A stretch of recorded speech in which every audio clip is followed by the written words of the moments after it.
ઓમ નમઃ શિવાય.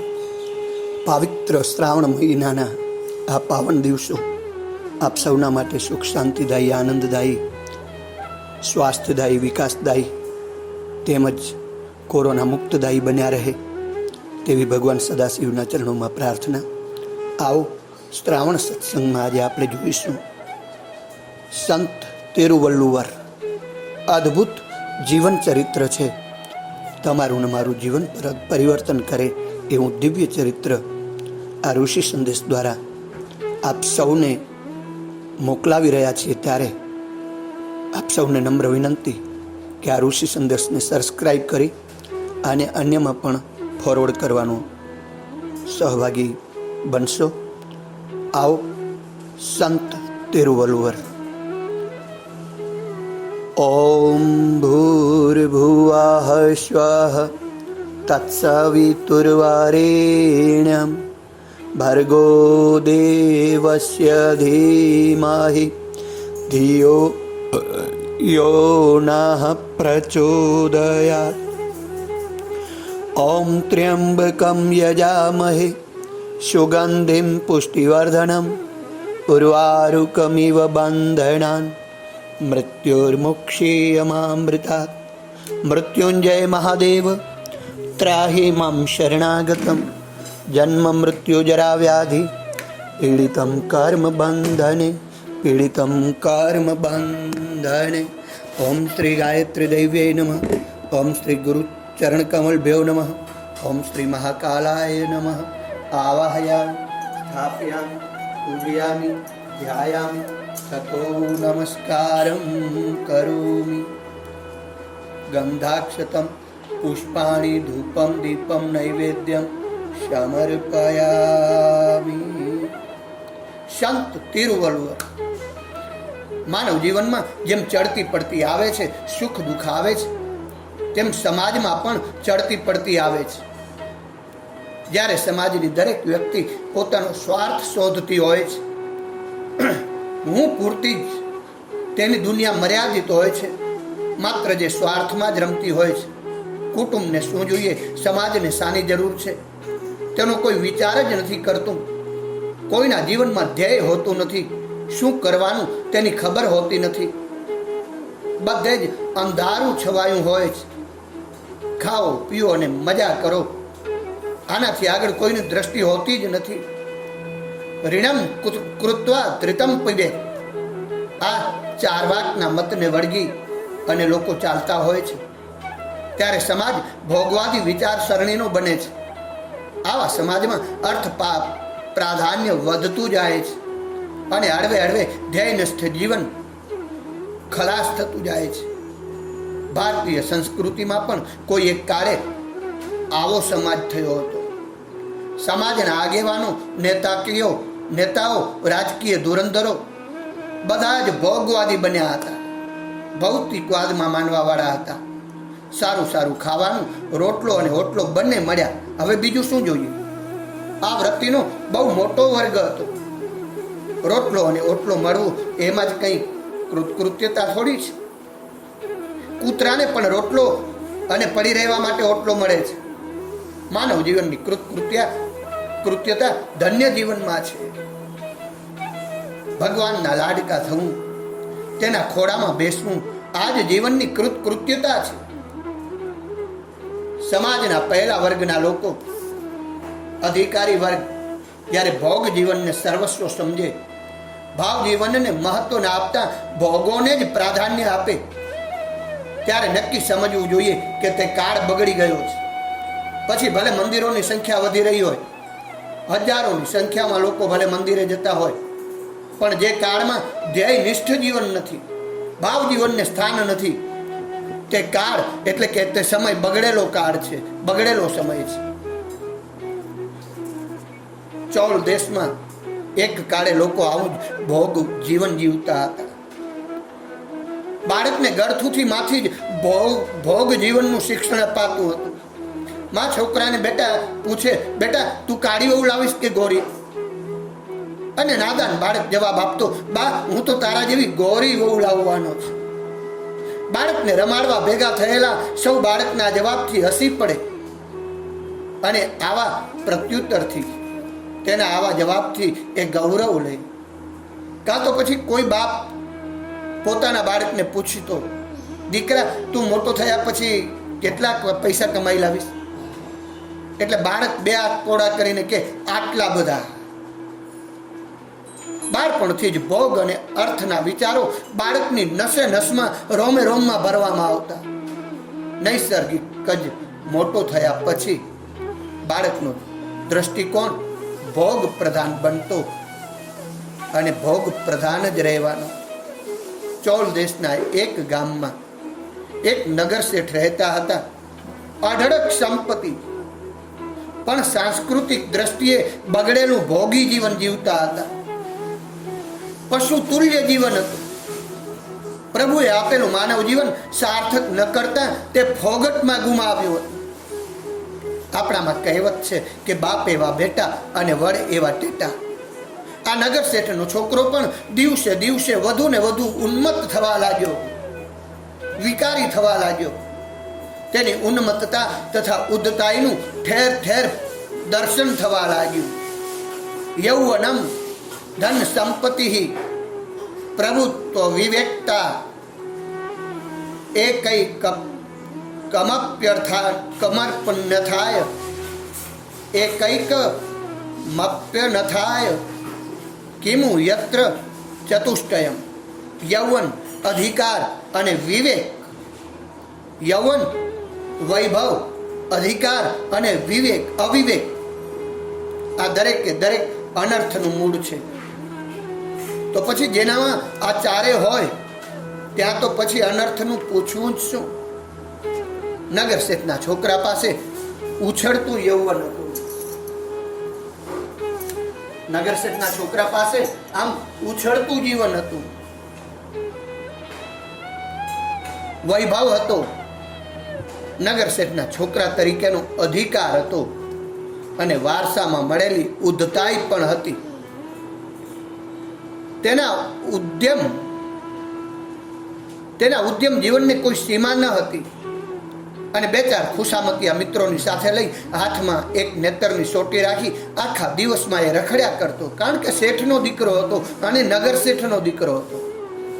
આ સિવાય એની બીજી કોઈ પ્રવૃત્તિ જ ન હતી. સોટીના જોરે મન ફાવે તેમ કરતો. કોઈની શાકભાજી વીખી નાખતો તો કોઈના ફળ ઝૂંટવી લેતો. લોકો મૂંગે મોઢે તેની આ માર્કટ ચેષ્ટા સહન કરતા નગર શેઠનો દીકરો તેને કોણ કહે? મા બાપને પણ દુઃખ થતું કે આપણી પેઢીમાં આવો કપૂત ક્યાંથી પાક્યો. પોતાની પેઢી કરતા આ નવી પેઢી તેમને બગડેલી લાગતી. પરંતુ નવી પેઢી બગડી છે તે માટે પોતે જ જવાબદાર છે એમ તેમને કદી પણ ન અનુભવ્યું. ખુદ માવતર જો દે નહીં ધ્યાન, બાળક ક્યાંથી બને મહાન. પોતે સંસ્કાર નથી આપ્યા, પોતે સન્માર્ગે ચાલ્યો નથી, એને ચલાવ્યો નથી. તેના પરિણામે છોકરો આવો ઉદ્ધત થયો છે. આવી એમને કલ્પના પણ ન હતી. ઉલટું એ તો એમ જ કહેતા હતા, અમે શું કરીએ? આખો સમાજ જ્યાં બગડેલો છે, છોકરાને સંસ્કાર આપીએ છીએ પણ આખો દિવસ ઘરે થોડા જ કંઈ બાંધી રખાય છે. બગડેલા સમાજ ફરે એટલે ઘરના સંસ્કારો ક્યાં સુધી ટકે? તે કાળે છોકરાઓને ભણાવવા પગારદાર શિક્ષક રાખવામાં આવતા હતા અને તેને કહેવામાં આવતું હતું જેમ આજે રાખવામાં આવે છે. આજે પણ પગારદાર શિક્ષકોને રાખવામાં આવે છે અને આ શિક્ષકોને કહેવામાં આવતું હતું કે આને ભૂગોળ, ગણિત વગેરે ભણાવો. પરંતુ મા સાથે કેમ વર્તવું, બાપ સાથે કેમ જીવવું, સમાજમાં કેવી રીતે રહેવું, એનું શિક્ષણ શાળા અથવા મહાશાળામાં અપાવવું જોઈએ તેમ કોઈને પણ લાગતું નહીં. જે કાળ જીવનનો સર્વાંગી વિકાસ કરે તેવું શિક્ષણ આપવાની જરૂર ન લાગે. તે કાળ એટલે અંધાશયુગ સમજવો. તે કાળ એટલે જ કલિકા, કળિયુગ. પૈસા ખર્ચીને માસ્તર મળે પણ તે ફક્ત ટ્યુશનની જ દ્રષ્ટિએ. આમ નગર શેઠનો છોકરો ખૂબ જ તોફાની થયો હતો. માતેલા સાંઢ જેવો તે ગામમાં સતત રખડ્યા કરતો, ફર્યા કરતો. એક દિવસ નજીકના ગામમાં બહુ મોટો મેળો ભરાયો હતો. બજાર ભેગું થયું હતું. ગામે ગામથી લોકો પોતાનો માલ વેચવા આવ્યા હતા, તો કેટલાય લોકો લેવા પણ આવતા હતા.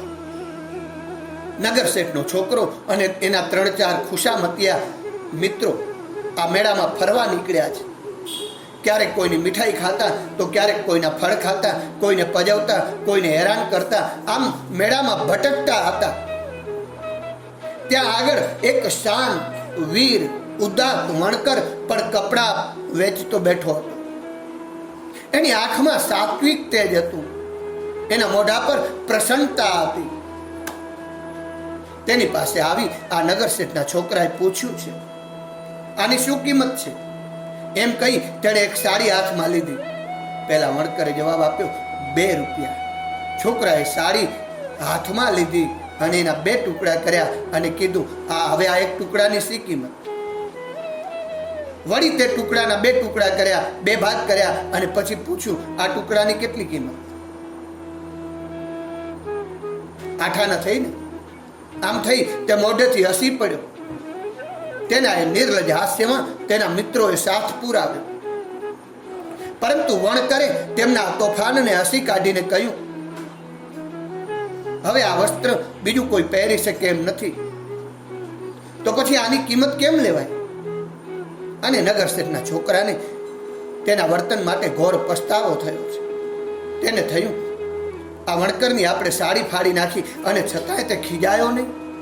એ જ નમ્ર વિવેકશીલતા વાળો સ્વભાવ. ઉલટું હસતા હસતા જ આપણને જવાબ આપે છે. તેને તેનું મૂલ્ય આપણે આપવું જોઈએ. તેણે ખિસ્સામાંથી 2 રૂપિયા કાઢી અને વણકરની સામે ધર્યા અને કહ્યું, લે આ તારી સાડીનું મૂલ્ય.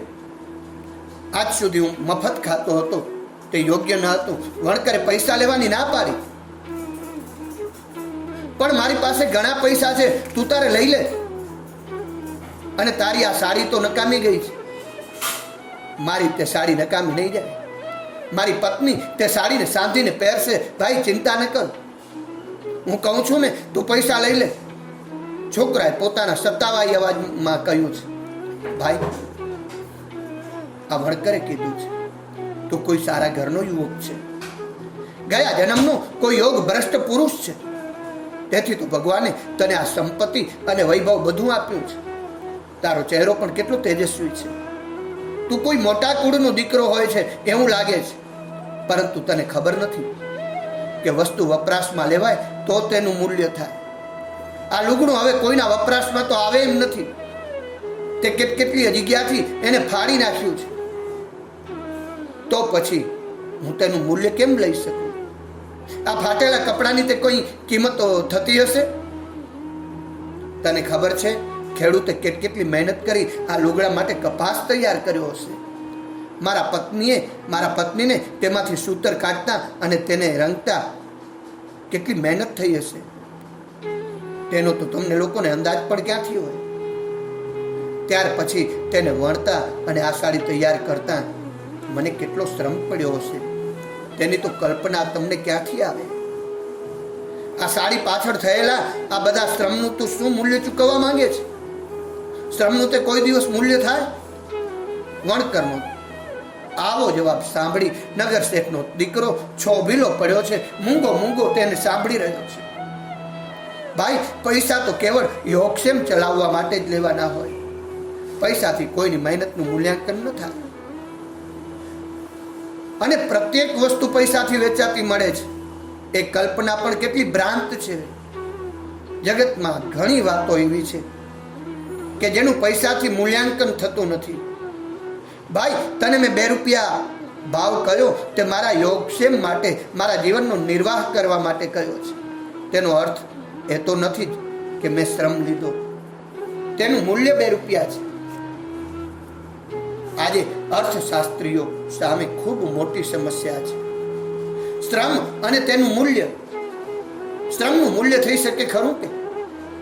અને થઈ શકતું હોય તો તે કેટલું? આવા તો અનેક પ્રશ્નો આજના અર્થશાસ્ત્રીઓને મૂંઝવી રહ્યા છે. પ્રત્યેક વસ્તુનું મૂલ્ય કરવા લાગીએ તે ન ચાલે. કાલે ઉઠીને કોઈ કહે છે કે મારે છોકરાને ઉછેરવા જે મહેનત લીધી હતી તેનું મૂલ્ય ચૂકવી આપો. 9 મહિના પેટમાં રાખ્યો હતો, તેનું ભાડું આપો. વણકરે કહ્યું. નગર શેઠના દીકરાને જિંદગીમાં પહેલી વાર એમ થયું કે આ ખરેખર આ માણસ બહુ મહાન છે. તેની પ્રત્યેક વાતમાં જીવનનું સત્ય ભર્યું છે. તમે ખરેખર મહાન છો. મને તમારી વાતો ખૂબ જ સારી લાગે છે, ફરી ફરીને સાંભળવી ગમે છે. હું જે કંઈ કહું છું ને તે મારું થોડું છે. આપણા ઋષિ મુનિઓએ ઊભી કરેલી આપણી દિવ્ય સાંસ્કૃતિક પરંપરા છે, અને તે જ વાતો હું તમને કહું છું ભાઈ. એમાં મારું શું છે? આ વાત ઉપર મારા નામના સિક્કો મારવાનું કોઈ કારણ જ નથી. સૂર્યોદય અને સૂર્યાસ્ત વખતે આ મહાન કલાકાર જે સાથિયા પૂરે છે તે ઉપર એનું નામ લખે છે. ભગવાનની કલાનું તો હું શું વર્ણન કરી શકું. એની આટલી અદ્ભુત કલા છતાંય પણ એનું ક્યાંય નામ નથી. તો પછી આપણે તો સામાન્ય પામર ક્ષુદ્ર માનવી શા માટે આપણે આપણું નામ લગાડીએ? અને આપણી થયેલી કૃતિ પાછળ પણ એની જ કૃતિ હોય છે, એની જ શક્તિ હોય છે. નગર શેઠનો છોકરો વણકરની આ વાત સાંભળી અને સ્તબ્ધ થઈ ગયો છે. તેને નમસ્કાર કરી ઘર ભણી વિદાય લીધી છે. નદી કાંઠે ફરતો ફરતો વણકરે કહેલી વાતોને વાગોડતો તે ચાલતો હતો. આજે તેને જીવનમાં સત્ય સમજાયું હતું. આજે પહેલી વાર જ એને પોતાની ક્ષુદ્રતા અને જગદીશની મહાનતા સમજાઈ હતી. વણકર માટે એને અનહદ માન ઉપજ્યું છે. તે અંદરથી એને વંદી રહ્યો છે. બીજા દિવસે સવારે ઉઠી તે ભગવાનને પગે લાગ્યો છે. તેના માતા પિતાને પણ પગે લાગ્યો છે. નગર શેઠ તો આવું પરિવર્તન ફાટી આંખે જોઈ રહ્યા છે. પોતાના થયેલા છોકરામાં આટલો ધરખમ ફેરફાર જોઈ અને એમની આંખો ફાટી ગઈ છે. એમને મન તો આજે સોનાનો સૂરજ ઉગ્યો હતો. પોતાનો દીકરો અને તેને પગે લાગે, આ વાત એને સ્વપ્નમાં પણ કલ્પી ન હતી. અરે હર ક્ષણે જે યુવાન દીકરો ઘરડા બાપને મૂર્ખ ઠરાવે, વાતમાં મૂર્ખ ઠરાવે, તે જ યુવાન આજ બાપના ચરણમાં નમસ્કાર કરે, એનાથી મોટું આશ્ચર્ય બીજું કયું હોઈ શકે? આજે પણ આપણા સમાજમાં આવી જ પરિસ્થિતિ ચારે બાજુ પ્રવર્તે છે.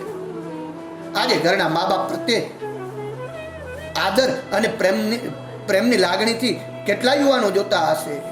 શું થયું એ પુત્રથી મા બાપ જેના ના ઠર્યા? એક બહુ મોટા રાજકીય નેતા હતા, મુખ્ય પ્રધાન હતા. તેમના 4 દીકરા ખૂબ ભણેલા ગણેલા અને દરેક પોતપોતાનો જુદો મત ધરાવતા હતા. પરંતુ આ 4 દીકરા એક વાતમાં સરખો મત ધરાવતા હતા, અને તે એ હતો કે એમના પિતાને કંઈ આવડતું નથી. એમના પિતા મૂર્ખ છે. નગર શેઠનો દીકરો પણ એના બાપ માટે આવો જ મત ધરાવતો હતો. પરંતુ તેના આજના વર્તનથી નગર શેઠને મહદ આશ્ચર્ય થયું છે. એણે દીકરાને પાસે બોલાવી પ્રેમથી વાહે હાથ ફેરવી અને બધી વિગત પૂછી છે કે બેટા આમ કેમ? અને દીકરાએ બધી બનેલી કથા અર્થથી ઇતિ સુધી કઈ સંભળાવી છે. નગર શેઠને પણ થયું કે આ કોઈ મહાન અલૌકિક માણસ હોવો જોઈએ. તેના વિચારો ખૂબ જ સુંદર છે. એટલું જ નહીં, તેણે તો મારા દીકરાનું આખું જીવન બદલ્યું છે. મારે તેને જરૂર મળવું જોઈએ. તેનું નામઠામ પૂછી તપાસ કરાવી. બીજે દિવસે બાપ દીકરા એ વણકરનું ઘર શોધતા એને ઘેર આવ્યા છે. તે વણકરનું નામ વલ્લુવર હતું. તેના દર્શન માત્રથી મન પવિત્ર થતું હતું. તો પછી તેના સહવાસથી તો જીવન કેટલું શુદ્ધ થાય. નગર શેઠ અને તેમના દીકરાએ વલ્લુવરના ઉંબરા પાસે ઊભા રહી અંદર ડોક્યું કર્યું. આ વલ્લુવર કપડાં વણવામાં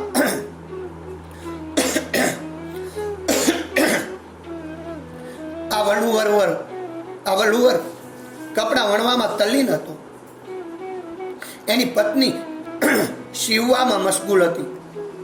ગામનો નગર શેઠ વલ્લુવરની ઝૂંપડીમાં ઉંબરા પર ઊભો છે. એનું એને ધ્યાન પણ નથી. નગર શેઠ તેની એકાગ્રતા જોઈ અને ખૂબ પ્રસન્ન થયા છે. તેને તેજસ્વી મુખ ક્રાંતિ અને એકાગ્રતા જોઈ વલ્લુવરમાં પણ એક મહાન ઋષિના એને દર્શન થયા છે. એટલામાં સૂતરનો દોરો તૂટ્યો. દોરો સાંધવા વલ્લુવરે ઉપર જોયું તો સામે જ નગર શેઠ તથા આગલા દિવસે મેળામાં આવેલા છોકરાને જોયા. તેણે ઊભા થઈ બંનેને બેસવા માટે શેતરંજી આપી.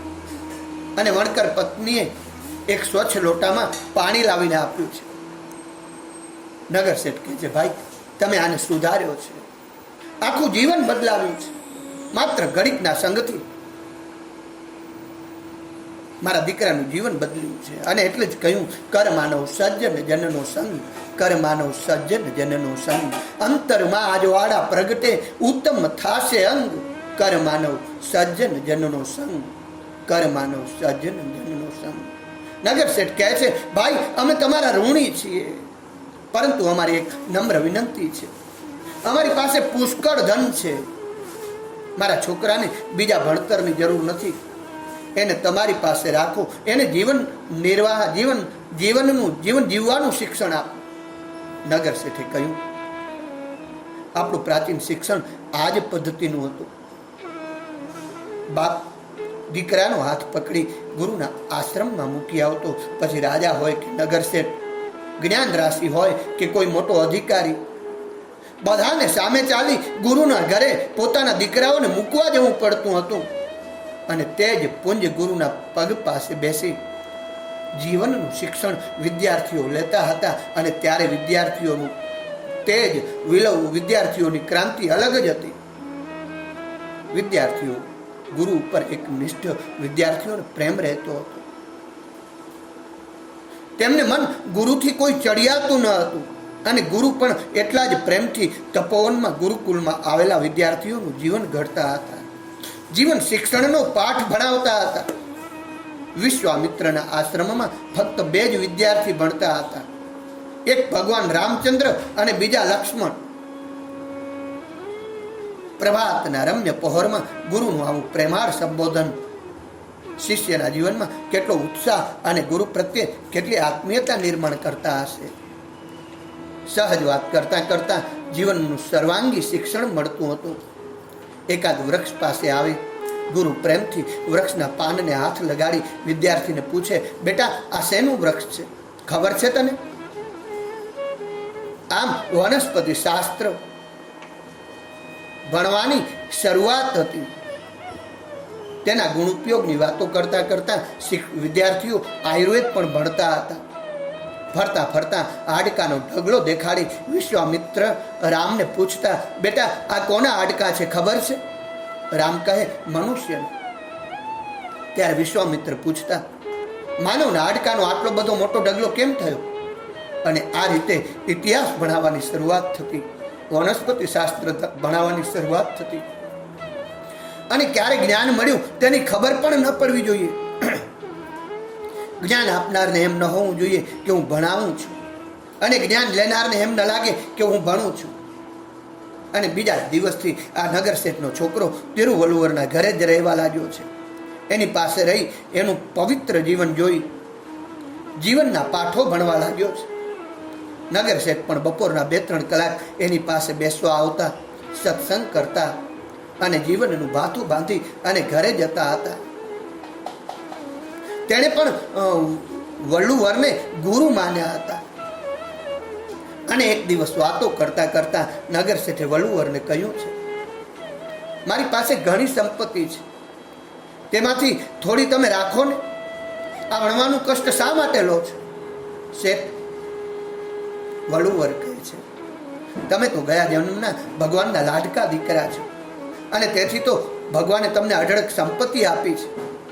તે સંપત્તિ પ્રભુ કાર્યમાં ખર્ચો, લોકોની વૃત્તિ સારી થાય એટલા માટે વાપરો. મને પૈસાની શું જરૂર છે? 14 દેશમાં પ્રજા અન્ન માટે ટળવળતી હતી. તેમની ચારે કોર સૂકી ધરતી અને માથે ધોમ ધકતા સૂરજ સિવાય બીજું કંઈ જ નજરે પડતું નથી. એક લીલું પાન પણ નજરે પડતું નથી. અન્ન અને જળ, આ બંને વગર પોતિકા ઢોર ટપોટપ મરવા લાગ્યા છે. એવામાં નગર શેઠ વલ્લુવર પાસે આવી કુદરતનો વાંક કાઢતા હતા, વિધાતાની નિર્ભર્સરણા કરતા હતા. લોકોનું દુઃખ તેમનાથી સહન થતું ન હતું. औरों के हित जो जीता है, औरों के हित जो मरता है, उसका हर आंसू रामायण, प्रत्येक कर्म ही गीता है, प्रत्येक कर्म ही गीता है. અને આ વખતે વલ્લુવરે કહ્યું, શેઠ જગતમાં બીજી બધી વાતો બહુ સહેલી હશે, પરંતુ કોઈકને કંઈક આપવું ને એ બહુ કઠણ છે. પ્રત્યેકના મનમાં એક જ વાત હોય છે કે હું આપું તો પછી મારું શું? આજે તમારા જેવા ધનિકોએ જો પોતાના અન્ન ભંડાર ખુલ્લા મૂક્યા હોત ને તો લોકોની આ સ્થિતિ ન થાય. તમને આપતા ભગવાને કદી હાથ સંકોચમાં રાખ્યો છે ખરો? અને વલ્લુવરનો ઈશારો નગરશેઠ સમજી ગયા. પોતાના બધા જ કોઠારો એમણે આમ જનતા માટે ખુલ્લા મુકાવ્યા છે. નગરશેઠ માટે હવે વલ્લુવરની એક જ એ આજ્ઞા હતી. અને એક દિવસ વાતો કરતા કરતા સહજ તેમણે પૂછ્યું, તમારી આ નાનકડી ઝૂંપડીમાં આટલું બધું સુખ છે, તેનું કારણ શું? તમારી પાસે એટલી સંપત્તિ નથી, એટલા બંગલા નથી, ગાડીઓ નથી, છતાંય આટલું સુખ છે, આટલી શાંતિ છે, તેનું કારણ શું? ત્યારે વલ્લુવરે કહ્યું છે, હું ગ્રહસ્થી છું. ગ્રહસ્થી ધર્મનું પૂરેપૂરું પાલન કરું છું. હું ખૂબ સુખી છું. અને મારી પત્ની વાસુકી પણ મને ઘણી અનુકૂળ છે. અમે બંને એકબીજાના માટે જીવીએ છીએ. મારી પત્નીનો મારા પર એટલો જ પ્રેમ છે. તેનો એક પ્રસંગ કહું. એક દિવસ હું વણતો હતો અને મને મનમાં થયું કે લાવ જોઉં તો ખરો કે વાસુકીનો મારા પ્રત્યેનો ભાવ કેટલો છે, કેવો છે. અને મેં કહ્યું, વાસુકી દોરો તૂટ્યો છે. તે સાંભળતા જ તે ઉઠી અને દીવો સળગાવીને લઈ આવી. મેં પૂછ્યું, કેમ દીવો તું લાવી? તો તે કહે, કંઈ અસ્ત તો થતું નથી ને. એના મનથી એમ કે મારી જીવન દોરી તૂટતી હતી, જીવન અસ્ત થતું હતું. અંધારું ન છવાઈ જાય અને પ્રકાશ પથરાયેલો રહે એવી ભાવનાથી એ દીવો સળગાવીને લાવી હતી. તેના મારા પ્રત્યેના પ્રેમને મેં મનોમન વંદન કર્યા છે. શેઠ, સંસારના સુખનો આધાર શ્રીમંતાઈ કે ગરીબાઈ ઉપર નથી, મહેલ કે ઝૂંપડી ઉપર નથી, પરંતુ ધણી ધણિયાણીનો અરસપરસના એકબીજા પ્રેમ ઉપર છે. જો ધણી ધણિયાણી એકબીજાનું સુખ જોઈને જીવે, એકબીજાની શાંતિ જોઈને જીવે, એકબીજાની લાગણીનો ખ્યાલ રાખે તો તે ઘરમાં, તો એ ગ્રહ સંસારમાં સુખ જ સુખ છે, ત્યાં સ્વર્ગ છે. તમે જ્ઞાન રાશિ છો. તમારી પાસે જીવનનો અનમોલ ખજાનો છે. તો પછી તમે શા માટે કંઈ લખતા નથી? નગરશેઠે કહ્યું છે, જો તમે કંઈક આવું બધું લખો તો અમારા જેવાને કેટલું બધું ઉપયોગી થાય. અમને જીવનમાં માર્ગદર્શન મળે. ભવસાગરમાં અથડાયેલા જીવોને નવો માર્ગ સૂજે. નગરશેઠે કહ્યું છે, મને લખવાની ટેવ નથી. ગાંડી ગયેલી ભાષામાં હું પ્રભુ ભક્તિ કરું છું, પણ ભક્તિ એ મારો વિષય નથી. હું લખું પણ શાના ઉપર લખું? આખરે નગરશેઠના પ્રેમ ભર્યા આગ્રહને માન આપી અને આ સંત વલ્લુવરે લખવાની શરૂઆત કરી. અને તેણે 133 અધ્યાય લખ્યા. તેમાં એકંદર 1330 શ્લોક છે. અને આ બધું જ લખાણ ધર્મ, અર્થ, મોક્ષ, સદાચાર, ક્ષમા, શીલ, આ બધા વિષયો ઉપર છે. નગરશેઠે આ બધું લખાણ વાંચ્યું તો તે આશ્ચર્યથી સ્તબ્ધ થઈ ગયા. અત્યાર સુધી તેની સમજ હતી કે વલ્લુવર એક અતિશય સરળ અને નિષ્પૃહી ભગવત ભક્ત છે, પરંતુ તેની કલ્પનામાં પણ ન હતું કે જીવનના આવા નૈતિક સિદ્ધાંતો ઉપર એક સામાન્ય વણકર, સામાન્ય કપડાં સીવનારો આટલું બધું સુંદર લખતો હશે, સ્પષ્ટ અને વિવિધ લખાણ લખી શકે. વલ્લુવર, તમે તો ખરેખર જ મહાન છો. આવું સુંદર લખાણ એ લોકભાગ્ય થવું જ જોઈએ. તમે તો નિષ્પૃહી છો. કીર્તિની કોઈ અપેક્ષા નથી, પરંતુ આ વાંગ્મય રાજમાન્ય તો થવું જ જોઈએ. રાજ દરબારમાં રાજ પંડિતો પાસે આ મુકાવવું જોઈએ. તે કાળે સમાજમાં પંડિતોનું ઘણું ઊંચું વર્ચસ્વ હતું. રાજા પણ ઘણી મોટી સત્તા આપતો હતો પંડિતોને. પંડિતો નક્કી કરે તો જ કોઈ પણ ગ્રંથ રાજમાન્ય થતું અને ત્યાર પછી તે પ્રજા સમક્ષ મુકાતું. આજની જેમ જે ઉઠે તે કલમ લઈ લખવા બેસતું ન હતું.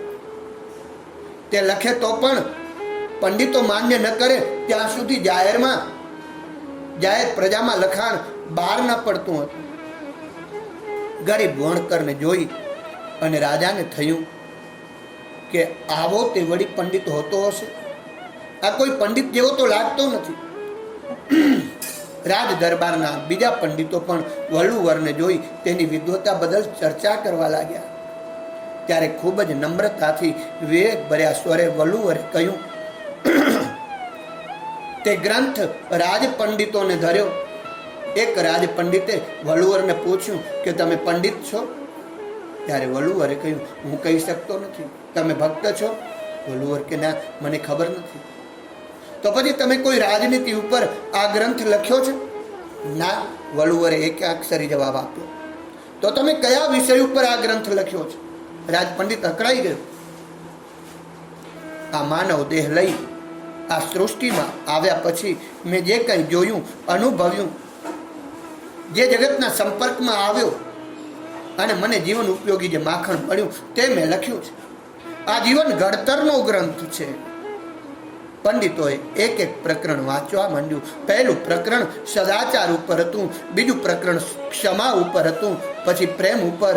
દરેક પ્રકરણ એક એકથી ચડિયાતું હતું. પંડિતો મત આપતા મૂંઝાયા. આ ગ્રંથનું કયા શબ્દોમાં વર્ણન કર્યું તે તેમને સૂઝ્યું નહીં. તે ગ્રંથને માથે લઈને નાચ્યા છે. તે ગ્રંથનું નામ કુરલ હતું. તેની આગળ તિરુ ઉપસર્ગ રાખ્યો. તિરુ એટલે પવિત્ર અને પુસ્તકનું નામ તિરુકુરલ રાખ્યું. અદ્ભુત પવિત્ર ગ્રંથ. આવો મહાન પવિત્ર ગ્રંથ લખનાર વલ્લુવરને પણ લોકો આદર અને પ્રેમથી તિરુવલ્લુવર કહેવા લાગ્યા. આજે મોટા મોટા પંડિતો રાજકીય અને સામાજિક દર્શનની જે વાતો કરે છે તેનો મોટો ભાગ આ શ્રી તિરુકુરલને જાય છે અને એના આધારે કરે છે. જે વરુવલે લખ્યું છે તે પુસ્તકને જાય છે. જે કંઈ મોટા મોટા પંડિતો, વિદ્વાનો, મનીષીઓ, જે લોકો રાજકીય સામાજિક દર્શનની જે મોટી મોટી વાતો કરે છે તેનો મોટો ભાગ આ તિરુકુરલને આધારે છે. છેલ્લા 50-60 વર્ષમાં થયેલા લગભગ બધા જ પંડિતોએ તિરુવલ્લુવરના વિચારોને અપનાવ્યા છે, જીવનમાં ઉતાર્યા છે. મહારાષ્ટ્રમાં નામદેવનું જે સ્થાન છે, ગુજરાતમાં નરસિંહ મહેતાનું જે સ્થાન છે, તેવું જ સ્થાન દક્ષિણમાં તિરુવલ્લુવરનું છે. તિરુવલ્લુવરનું લખાણ ભક્તિ પર નથી, પરંતુ સદાચાર, પ્રેમ, ક્ષમા, શીલ, ધૃતિ વગેરે વિષયો પર અતિ સુંદર માનનીય વિચારો તેમાં આલેખાયા છે. જીવનના ધર્મ, અર્થ, કામ, જીવનના ધર્મ, અર્થ અને કામ એ પુરુષાર્થોને આ લખાણ આવરી લે છે. ટૂંકમાં સમગ્ર જીવન જીવવાની કળા આ સાહિત્યમાં ભરેલી પડી છે. તિરુવલ્લુવરના લખાણમાં ભરેલી પડેલી છે. આવા અદ્ભુત સંત તિરુવલ્લુવરને પવિત્ર શ્રાવણ માસમાં પ્રણામ કરી આપણે એમના દૈવી વિચારોને હૃદયંગમ કરીએ અને આ દૈવી વિચારમાં ગાયત્રીની કૃપાથી, પરમપિતા પરમાત્માની દિવ્ય અનુકંપાથી આપ સૌની પાસે નિષ્કામ ભાવે પવિત્ર શ્રાવણ માસના પવિત્ર દિવસોમાં મોકલવામાં આવ્યો છે. ત્યારે આ ઋષિ સંદેશને આપ અણસાંભળ્યો વણસાંભળ્યો નહીં કરતા એને પોતાના સ્નેહી, સ્વજન, ગ્રુપ, સર્કલ અરે જનજનમાં ફોરવર્ડ કરી દૈવી સંસ્કૃતિ, ઋષિ સંસ્કૃતિ, સતયુગી સંસ્કૃતિ, કોરોના મુક્ત સંસ્કૃતિ લાવવામાં સહભાગી બનશો એ જ અપેક્ષા સહ આપ સૌના માટે પવિત્ર શ્રાવણ માસના દિવસો મંગલદાયી બન્યા રહે એવી શુભકામના સહ ઋષિ સંદેશની હાર્દિક શુભકામના. અસ્તુ. ઓમ નમઃ શિવાય. જય શ્રી કૃષ્ણ.